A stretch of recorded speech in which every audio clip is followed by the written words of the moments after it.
célibataire, veuf et divorcé qui avait envie de vivre l'amour heureux. Eh bien, je vous propose de comprendre 3 étapes temporelles qui permettent justement d'accéder à ce bonheur. Alors ces 3 étapes, c'est quoi? Eh bien, ce que j'appelle avant la rencontre, étape 1, étape 2, pendant la rencontre, étape 3, après la rencontre. Eh bien, reprenons ces 3 étapes temporelles qui sont importantes. Ce sont le cumul de ces 3 étapes comme 3 marches qui vont nous permettre de vivre l'amour authentique. Et à chacune de ces étapes, et bien sûr, il peut y avoir des obstacles qui nous empêchent vraiment de vivre ce que nous désirons. Alors, première étape, avant la rencontre, eh bien, c'est je dirais, avoir une juste idée de l'amour, être moins dans mon ambivalence, je ne veux pas, connaître un peu mon histoire, avoir progressé sur mes points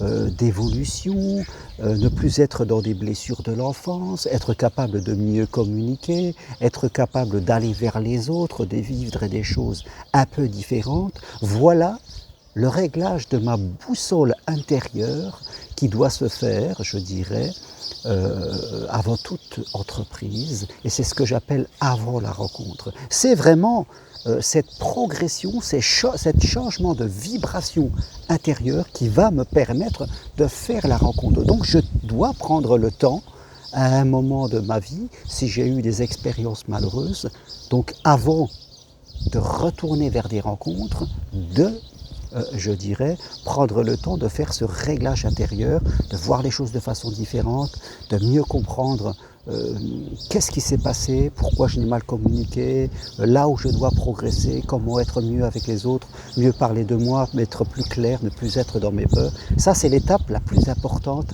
avant la rencontre. Puis, il y a la seconde étape, pendant la rencontre. Alors c'est ce que j'appelle la période des papillons, la période de la rencontre où qui va durer à peu près entre la rencontre et 1 mois, vraiment 2 mois maximum. C'est là où je dirais, je rencontre une personne, j'apprends à la découvrir, j'apprends à communiquer, à échanger avec elle, à commencer à voir si nous sommes vraiment sur la même longueur d'onde, si nous cherchons la même chose. Donc c'est encore une étape très sensible. Hein. La première étape avant la rencontre, c'est une étape sensible où je peux avoir des problèmes, il y a un peu de fois où ma caméra elle tombe, où je peux avoir des problèmes, c'est-à-dire je vais avoir une mauvaise image de l'amour, je suis encore dans mes blessures, j'ai peur d'aller vers les autres. Voilà, il peut se passer plein de trucs qui font que je n'avance pas. J'arrive pas à passer la seconde marche. Ok, vous avez passé la première marche, vous êtes à la seconde marche pendant la rencontre, la période des papillons, où vous commencez à une histoire avec une personne, vous commencez à la connaître, et là c'est encore une période où il faut faire attention parce que les interprétations peuvent revenir, les peurs peuvent rejaillir, voilà, c'est une période, là on est vraiment dans la réalité, dans le dur comme on dit, donc je rencontre quelqu'un, attention à ne pas me laisser embarquer par mon mental, mes interprétations, une mauvaise communication, une rigidité qui va faire que je vais passer complètement à côté. Donc voilà, cette deuxième étape, à faire attention pendant la rencontre. Puis la troisième étape, eh bien après la rencontre, une étape où je vais vraiment au bout de 2 mois commencer vraiment à construire l'histoire. À 2, on rentre vraiment dans une relation qui dure et au bout d'un moment, peut-être au bout de 6, 7, 8 mois, 1 an, nous allons décider de vivre à 2. C'est la troisième étape où vraiment je ne suis plus avant la rencontre, je ne suis plus pendant la rencontre. Là, vraiment, je suis rentré dans quelque chose de très bien. Je connais la personne et on peut évoluer ensemble et on va commencer à construire une histoire. Là aussi, il peut y avoir des problèmes, c'est-à-dire que je reste dans l'étape 2, on reste des avant-maîtresses, mais on passe jamais à l'étape 3, c'est-à-dire vraiment de passer le pas, de sortir de nos habitudes, de reconstruire une nouvelle vie et d'entrer vraiment dans l'histoire que l'on recherche. Donc vraiment ces 3 étapes, avant la rencontre, pendant la rencontre, après la rencontre, chaque étape est un palier et tous ces 3 étapes peuvent avoir une durée de 1 an, voire plus, peu importe. Hein. Avant la rencontre, ça peut nous prendre quelques mois, pendant la rencontre, 1 mois ou 2. Et après la rencontre, là où on commence vraiment à vivre l'histoire et qui doit se déboucher sur un couple qui vit à 2, je dirais quelque part, tout ça peut prendre, il faut prendre ce temps entre 6 mois, 1 an, voire 1 an et demi. Donc, à chaque étape, il peut y avoir des problématiques, des freins, des interprétations, des peurs qui vont faire que je vais retourner à l'étape précédente. Soit je n'arrive pas à rencontrer, ça c'est important, je n'arrive pas à rencontrer des personnes et parce que je suis dans mes peurs, dans mes ambivalences. Donc, est-ce que vos problèmes viennent de l'étape 1, avant la rencontre? Je n'arrive pas. Est-ce que mes problèmes viennent de l'étape 2, c'est-à-dire je rencontre, mais là j'auto-sabote, ou je rencontre les mauvaises personnes, donc il faut revenir à l'étape 1.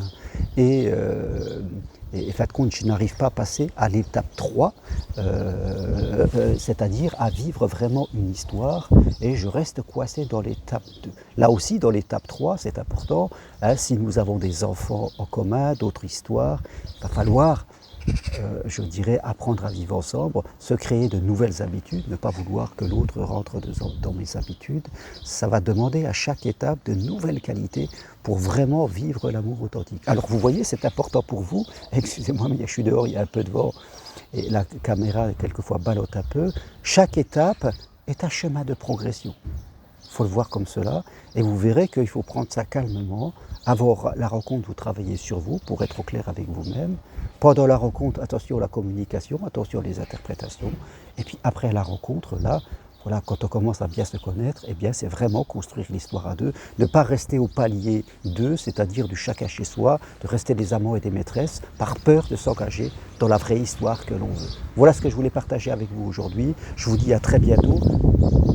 Inscrivez-vous au séminaire que je fais avec ma compagne, avec ma femme Edwige, séminaire destination l'amour heureux, séminaire à distance de chez vous. 3 soirées à partir de à partir de fin août, une soirée fin août, début septembre et mi-octobre. On va vous apporter plein d'informations. Un séminaire qui dure 3 mois, faites compte. 60 € par mois, c'est vraiment pas cher. Investissez sur l'amour, sinon si vous investissez sur la peur, c'est pas la peine, vous aurez de la peur. Donc sachez investir 60 € par mois pendant 3 mois sur l'amour que vous désirez. Et vous verrez, on va parler on va parler de choses vraiment merveilleuses, on va vous apporter plein d'informations, mais surtout on va vous apporter comment est-ce que nous deux, on vit l'amour heureux et authentique qui dure jusqu'à la fin de la vie. Merci à vous, si vous aimez cette vidéo, appuyez sur j'aime. Si vous voulez le programme là aussi, du séminaire, eh bien écrivez-moi en passant par YouTube ou en passant par mon site germainroncari.com ou mon adresse mail roncari.g@gmail.com. Sur ce, vive l'amour, à bientôt, merci, au revoir.